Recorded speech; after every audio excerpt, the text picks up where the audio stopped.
Glória a Deus. Chama aqui o pastor Luiz Fernando. Glória a Deus. Aleluia. Amém. Tenha liberdade no Senhor, querido. Então, você está ouvindo? Pode sentar. Os irmãos que estão aqui atrás, fiquem para cá. Os últimos serão os últimos. Ele atrás paga mais caro, né? Irmãos, é bom poder estarmos juntos. Eu queria muito agradecer ao pastor Lázaro pelo convite de estarmos aqui. Amém. Amém. Certamente tinha pastor melhor para estar aqui, mas ele é teimoso. Que eu viesse aqui, né? Uma alegria muito grande. Meu nome é Luiz Fernando, eu pastoreio a Igreja Batista da Aliança no bairro Caiçara, não é? No ano de 2000, nós fundimos duas igrejas, né? A do Caiçara tinha uns 16 membros, nós tínhamos uns 220. Aí os irmãos pediram que o pastor estava com 16 membros saísse da igreja, e eu passei na convenção e alguém falou: está lá sem pastor. Eu falei assim: vamos fundir as igrejas? Eu estava a 900 metros deles, quase 1 quilômetro. Aí falou: tem uma dívida lá de 200 mil de INSS atrasado, mais uns 59 mil de curto prazo. Eu falei assim: olha, nós pagamos aluguel, vamos fundir, a gente assume isso aí. Assumimos, pagamos as dívidas, negociamos o INSS em 300 anos. A gente paga lá 50 reais por mês. Tá bom demais da conta, né? E estamos lá. Eu sou casado com a mesma mulher há 37 anos. Aleluia! Eu cabelo na cabeça, hoje não tem mais. A culpa é dela, né? Nós temos 2 filhos. A Amanda, que é enfermeira-chefe aqui no hospital Madre Teresa, na área Báblia, na área de UTI do coração. Se passar mal e internar lá, eu fiz um pacto com a minha filha: se for evangélico, manda para o céu mais rápido. E nós temos um filho, Estevão, que é advogado, não quis advogar, tomou birra da profissão e passou para lá em Santa Catarina e trabalha lá hoje. Está lá, solteiro ainda, e ficamos em casa lá, eu e minha mulher e 3 cachorros. Tá bom assim. Eu sou formado em História, em Teologia, tenho pós-graduação na área financeira, trabalhei em banco por 22 anos, não é? E estamos aí nessa nossa luta diária aí. O que nós temos feito ao longo da vida? Eu tenho feito muitos seminários sobre família, né? Tenho pregado no Brasil inteiro sobre família, a família em foco. Também temos investido tempo em fazer seminários sobre educação financeira, como administrar bem o dinheiro, né? A pesquisa agora que a gente mostrou que 63% das famílias brasileiras estão devendo, e um pouco mais de percentual, ninguém tem reserva para o dia de amanhã. Então, tem muita gente aí que tem mais dias do mês que dinheiro para gastar. Então a gente trabalha com isso, né? Eu também faço planejamento financeiro, então a gente olha essas coisas. Agora, no mês de fevereiro, quando houve o rompimento da barragem lá em Brumadinho, do Córrego do Feijão, eu fui lá para a Vale lá, fiquei 3 semanas lá, orientando quem recebeu o dinheiro da Vale do Rio Doce, né? Também temos feito seminários sobre defesa da fé. É uma coisa nova no Brasil, mas nós temos aí os neo-ateus, ou os novos ateus, que eles não são só ateus que guardam para si a sua não crença, eles são agressivos. Eles publicam livros, fazem seminários, tentando provar que Deus não existe. E esse seminário que eu faço é tentando dar uma resposta a esse tipo de agressividade. Por exemplo, se Deus é todo poderoso, é bondoso e misericordioso, por que é que o mal atua na terra? Ok? E é a grande pergunta que os ateus fazem para os cristãos: cadê esse Deus seu quando o mal atua? Então a gente trabalha com essas coisas aí, né? Eu trouxe para os irmãos 2 livros que eu escrevi. Na verdade escrevi 3, mas um acabou agora a edição, para a gráfica de novo. Esse aqui é Quando Morre uma Igreja, Quais são os sinais de uma igreja que está morrendo? A igreja que tem movimento, está viva mesmo? Cheia de programação? Né? Eu faço uma análise da carta lá de Sardes, em Apocalipse, onde eu abordo a questão bíblica, histórica e teológica e aplico isso para os dias de hoje. Então está aqui. E esse aqui é o último que eu escrevi, vencendo as crises da vida, enfrentando e vencendo, por exemplo, a depressão, o medo, a culpa, a solidão, o estresse. Cada um de nós viu isso aí, ou conhece alguém que viu essas coisas, e aqui eu abordo como viés cristão e pastoral. Muito interessante, né? Se os irmãos quiserem, tá ali, você pode comprar no cartão de crédito, débito, fazer o que você quiser. Hoje eu queria falar para os irmãos sobre um tema que me é muito especial, sabe? Por que o povo de Israel não entrou em Canaã, sendo que eles tinham tudo para entrar e não entraram? Eu queria então ler com os irmãos, para quem trouxe Bíblia, lá em Coríntios, capítulo 10, de 1 a 12. Primeira carta de Paulo aos Coríntios, capítulo 10, de 1 a 12.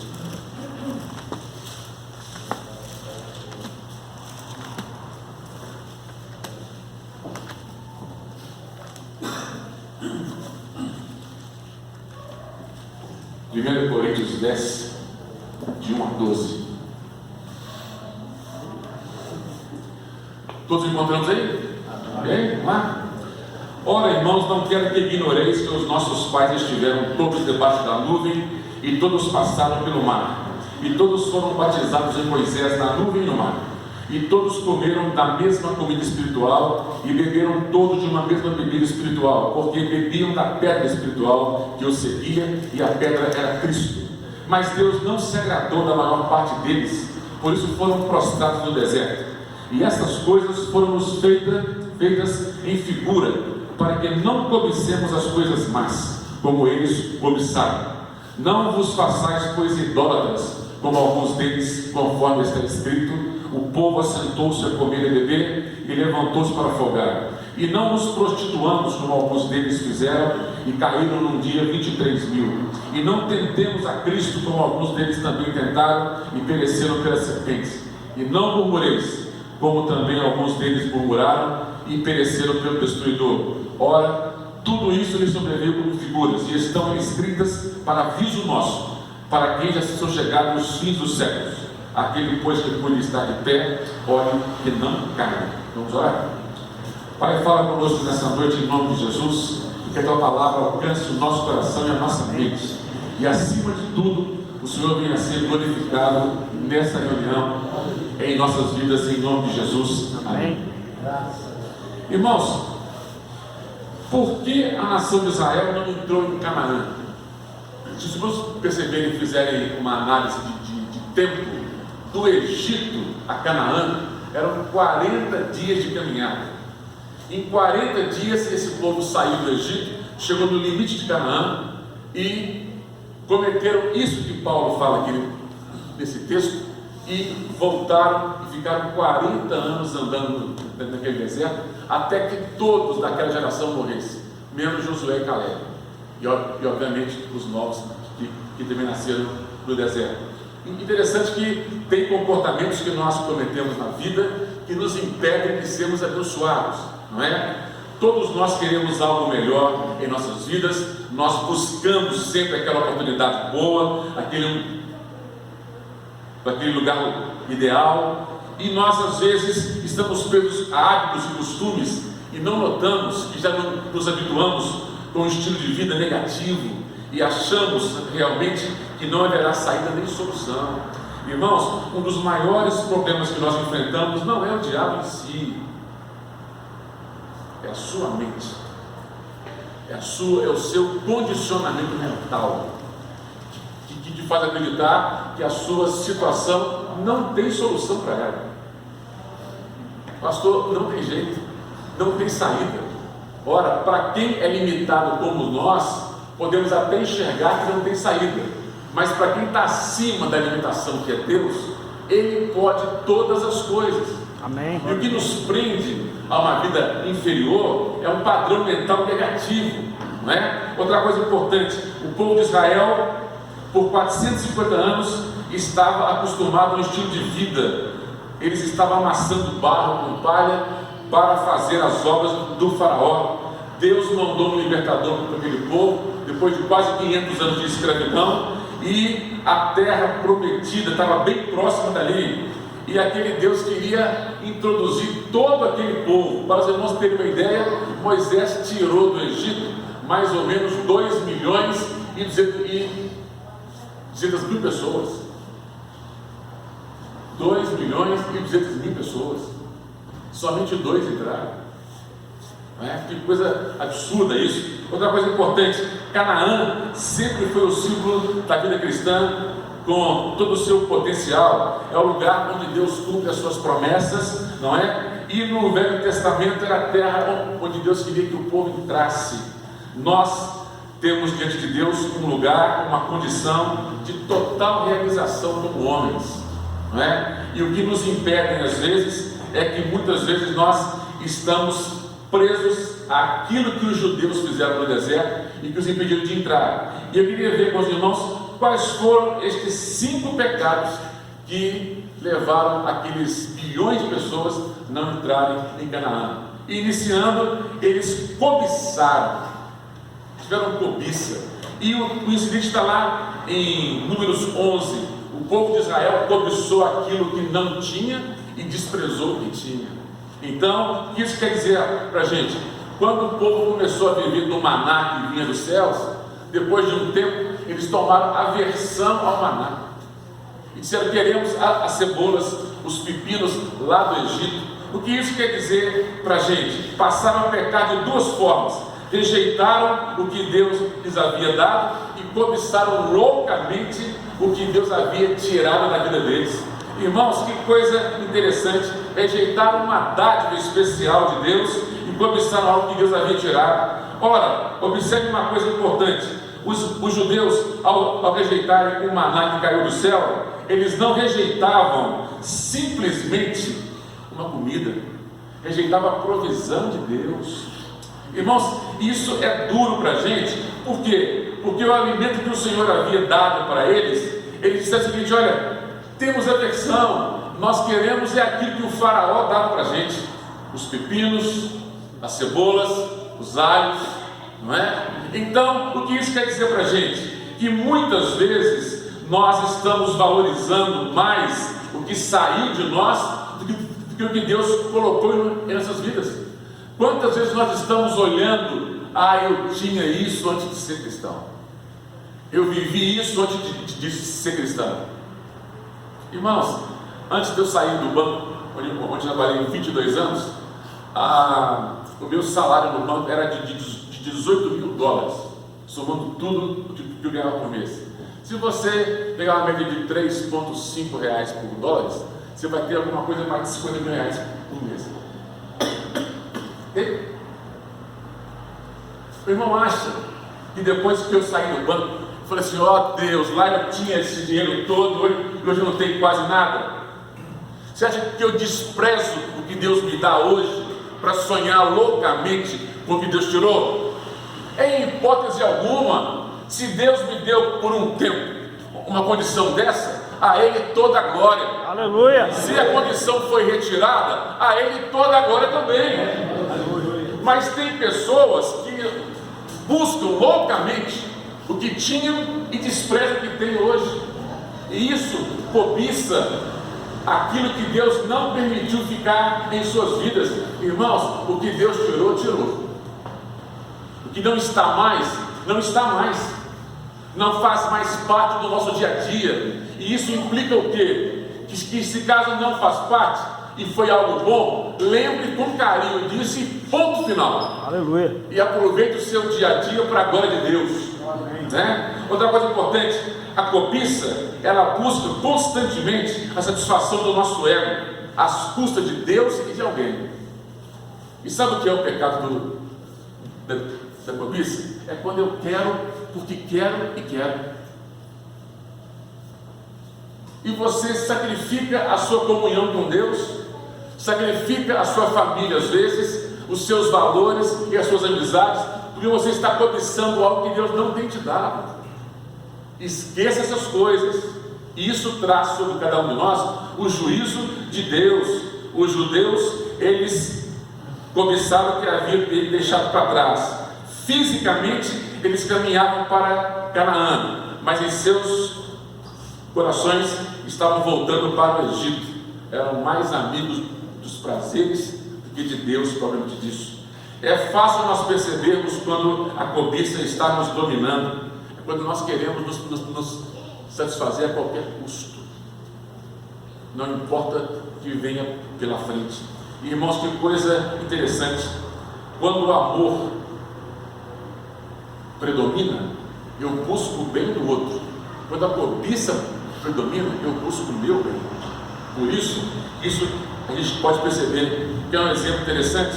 Quando o namorado engravida a namorada e vai embora, ele cobiçou o corpo dela e deixou para trás todo um rastro de perversidade e de maldade, não é? Quando nós, casados, cobiçamos mulheres que não são as nossas mulheres, e não venha me dizer que nós somos imunes a isso, não. Anos atrás, um pastor aqui de Contagem me ligou e falou assim: pastor Luiz, o irmão pode aconselhar a irmã fulana de tal, da igreja dele? Eu falei: posso, mas qual o motivo de você mandar uma ovelha sua para se aconselhar comigo? Essa mulher mexe comigo demais da conta. Eu falei: olha, faz o seguinte, eu vou conversar com ela, vou aconselhar, e quando ela voltar para a sua igreja, peça para ela sair da igreja, você vai cair em pecado. Cobiçar o que não é seu, larga isso para lá. Pastor, mas a minha vida dentro de casa está um fracasso. Renova isso, faz de novo. Amém. Qual o problema? Não é verdade? Volte a amar a sua mulher. Certa vez um jovem, antes do culto, me procurou e falou assim: pastor, eu vou largar minha mulher e eu vou ter uma mulher que eu estou gostando dela. Eu tenho certeza que essa mulher atual é a mulher que Deus tem para mim. Eu falei: é mesmo? É. Ele perguntou assim: o senhor me abençoaria? Eu falei assim: claro, você abençoou. É mesmo? É. Eu você faz algumas coisinhas antes? Eu falei: faço. O que é? Eu falei assim: como é que está a sua mulher fisicamente? Ah, já está meio doente, precisando de olhar os dentes e tal, não sei o quê. Eu falei: faz o seguinte, leva ela ao médico, cuida dos dentes dela, leva ela para uma academia, ajuda ela a emagrecer uns 10 quilos, manda ela fazer escova no cabelo, se aprontar, dá roupa nova para ela, ok? E depois você faz mais uma coisa importante: você ama essa mulher como Cristo amou a igreja. Aí você vem aqui, eu te abençoo, e você larga a sua mulher. Ah, pastor, mas aí não vai precisar, não. Eu falei: é lógico, você parece que é idiota.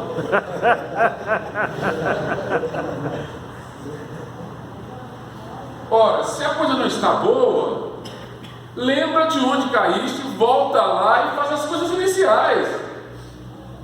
Você tinha carinho com a sua mulher? Volte a ter.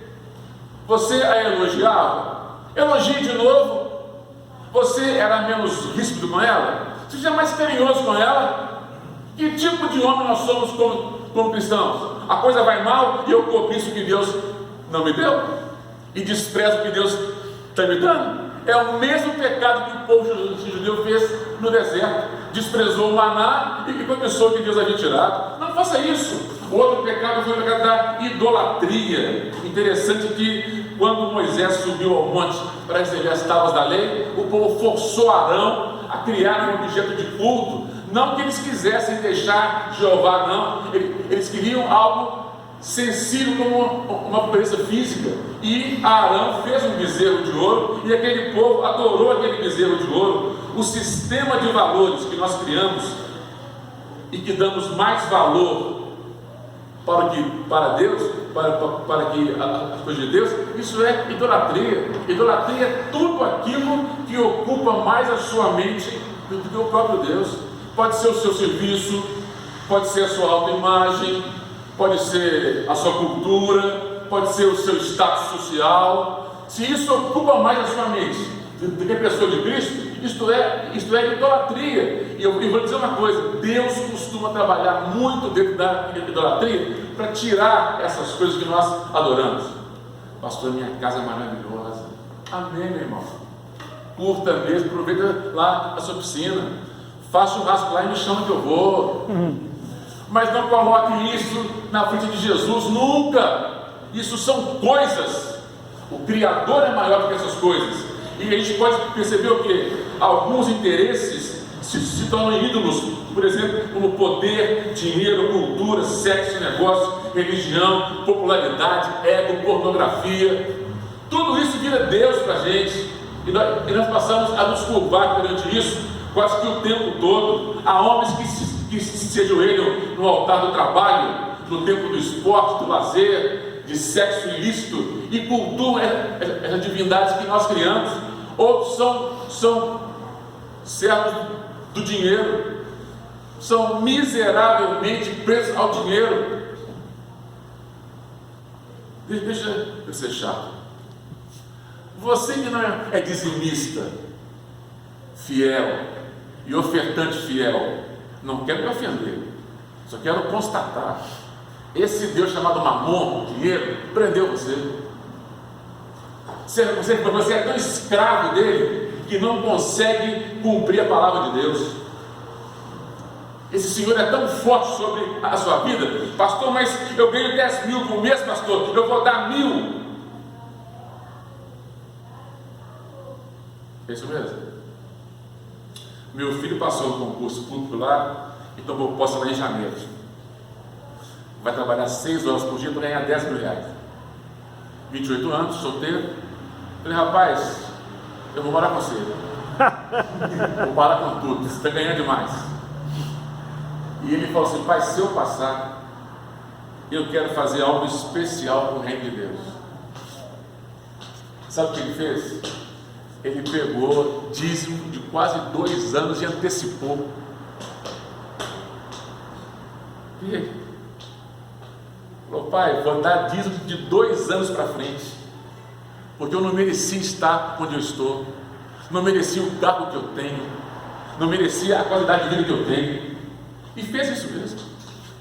Falei: filho, não sei o quanto isso vai apertar você, mas eu quero lhe dizer uma coisa: parabéns. Mamon não é o seu Deus, não. Aleluia. Irmãos, quantas vezes nós idolatramos essas coisinhas miúdas e ridículas que nos prendem essas coisas. Outra coisa importante, a gente pode perceber, por exemplo, que pornografia é idolatria. Criar imagens sem ter um objeto perto me leva à deturpação do sexo. E guarda uma coisa com você: o viciado em pornografia perde até o prazer com a sua mulher.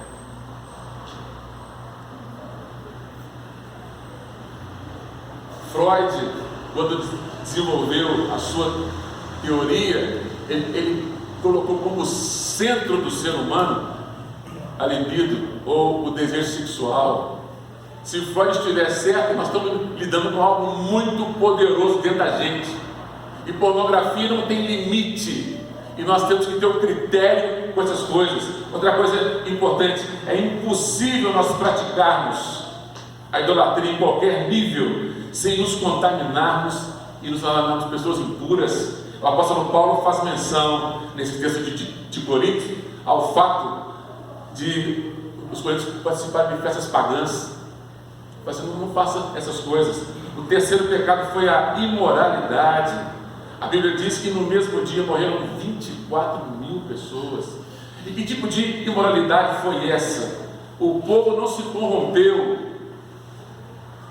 Ele se corrompeu ao cultuar Baal Peor. E o povo de Israel não caiu nessa desobediência por alguma devoção que acariciasse a religião, mas porque começaram a acariciar favas com as prostitutas. Balaão, quando foi chamado a profetizar contra Israel e aceitar dinheiro de um rei adversário, Balaão dizia assim: quando eu abro a boca para falar, a minha palavra muda. E ele falou assim: esse povo é abençoado, eu não consigo amaldiçoar esse povo. Eu nunca vi algo semelhante, porque a palavra em si, ela é nada. A palavra é a expressão de um pensamento. Como posso eu pensar uma coisa e falar outra? Isso é ilógico. Deus fazia assim com Balaão. E quando Balaão percebeu que não conseguiria amaldiçoar Israel, o que ele fez? Ele disse para o rei: entrega as mulheres para eles.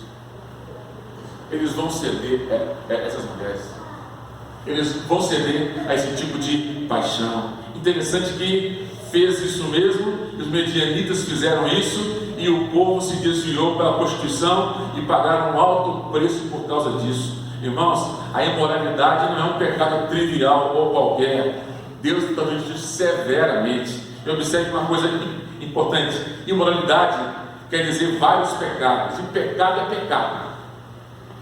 Não tem esse negócio, pastor, é uma fraqueza que eu tenho. Fraqueza, nada. É sem vergonhice. Um rapaz pediu que eu aconselhasse a mãe dele, porque eles eram de uma grande igreja de Belo Horizonte. Porque o pai estava traindo a mãe com uma menina de 26 anos que trabalhava no serviço do pai. E a mãe, aí a mulher veio conversar comigo, né? E falou: pastor Luiz Fernando, meu esposo tem um caso com uma menina assim, assim, assim e tal. Pastor, nós estamos convictos que a Pombagira, que atua meu marido, e ele segue esse negócio lá e tal. Eu falei: é mesmo, irmão? Pombagira mesmo? É. Eu falei: irmã, deixa eu dizer uma coisa para a irmã. Eu estudei tudo sobre Pombagira, sei tudo sobre esse demônio. É mesmo, pastor? É. Eu vou dizer para o presidente: no caso do seu marido, a Pombagira tem outro nome. Qual que é, pastor? Vagabundice. Essa coisa sem vergonha, safado. E ela, eu falei: e a senhora tem medo de confrontá-la, não tem? Ela ficou calada. Eu conversando com ela assim, e entrou o marido dela na igreja. Eu falei: quem é o senhor? Eu sou o esposo dela. Então você está falando sobre isso agora. Sente-se aqui, por favor. Ele se assentou. Eu falei: ela estava falando que o senhor tem um caso com uma menina novinha, então um brotinho bacana, né? É, pastor, é Pombagira.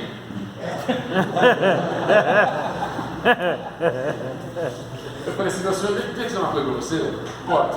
Você é vagabundo, você é safado, você é um inútil como ser humano, você não é cristão não, você está indo para o inferno mesmo. Que isso, pastor? Eu falei: por que essa Pombagira que atua em você não te levou para uma mulher de 90 anos? Tem que ser a de 26. Hein? Me dizem isso. Sabe por causa de quê? O miserável acalentava em seu coração todo tipo de imoralidade.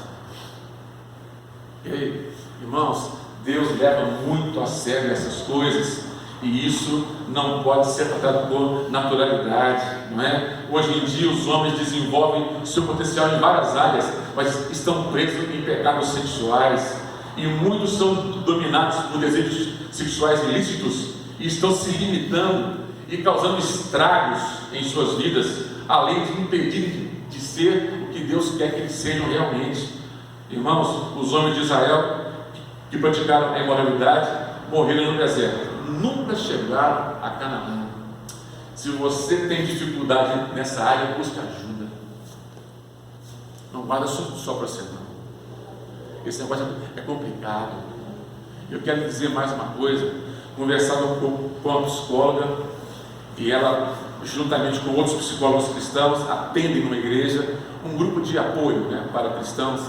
E eu perguntei assim para ela assim: qual que é o assunto que mais rola entre vocês lá em seus aconselhamentos?